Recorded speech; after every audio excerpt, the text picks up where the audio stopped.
আমরা স্পেয়ার করব না। দ্বিতীয়ত হচ্ছে না, শত্রু identified, we are open, we are looking for শত্রু।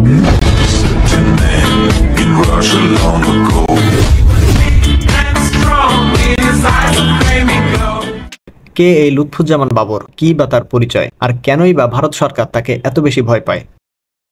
লুৎফুজ্জামান বাবর বিএনপি সরকারের সাবেক স্বরাষ্ট্র প্রতিমন্ত্রী ছিলেন। ক্ষমতার দাপটে তিনি টেকনাফ থেকে তেঁতুলিয়া সারা দেশে এক ত্রাসের রাজত্ব কায়েম করেন। তার বিরুদ্ধে সবচেয়ে বড় অভিযোগ হলো তিনি ভারতের 7টি রাজ্যে বিদ্রোহী দল গঠন করে তাদেরকে মূল ভারত থেকে স্বাধীন করতে চেয়েছিলেন।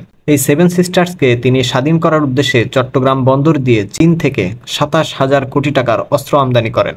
তবে সেই 10 ট্রাক অস্ত্র পুলিশের হাতে ধরা পড়ে যায়, যার ফলে সে যাত্রায় বেঁচে যায় ভারত। বলা হয়ে থাকে ভারতের চিরশত্রু চীন এবং পাকিস্তান মিলে যতটুকু না ক্ষতি করেছে ভারতের, তার চেয়ে বেশি ক্ষতি করেছেন এই লুৎফুজ্জামান বাবর। এমন এক সময়ে বাবর ভারতের পিছনে উঠে পড়ে লাগেন যে সময়ে বাংলাদেশ থেকে কোনো ব্যক্তি ভারতের বিরুদ্ধে কথা বলার সাহস দেখায়নি। লুৎফুজ্জামান বাবর 7টি রাজ্যকে ভারত থেকে আলাদা করতে চেয়েছিলেন এবং ধারণা করা হয় সেই ক্ষমতা বাবরের ছিল। লুৎফুজ্জামান বাবরের জন্ম 1948 সালে নেত্রকোনা জেলায়। তার বাবা পুলিশের সাবেক কর্মকর্তা।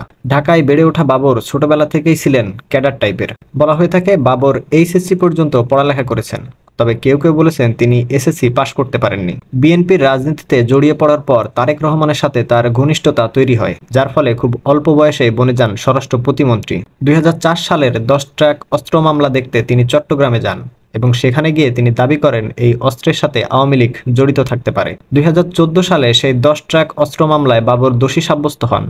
এছাড়াও 21শে আগস্টের গ্রেনেড হামলায় বাবর ফাঁসির দণ্ডে দণ্ডিত হন। 5ই আগস্ট 2024 শেখ হাসিনা পদত্যাগ করে দেশ ছেড়ে পালিয়ে যাওয়ার পর ফের আলোচনায় এসেছেন লুৎফুজ্জামান বাবর। তাই বাবরকে নিয়ে সারা দেশে এমনকি সোশ্যাল মিডিয়াতেও প্রতিনিয়তই তৈরি হচ্ছে নানান ধরনের আলোচনা। এমনকি বাবর আতঙ্ক ছড়িয়ে পড়েছে খোদ ভারতেও। 2004 সালে সেই গ্রেনেড হামলা এবং 10 ট্রাক অস্ত্র মামলায় তারেক রহমানও জড়িত ছিলেন বলে দাবি করা হয়।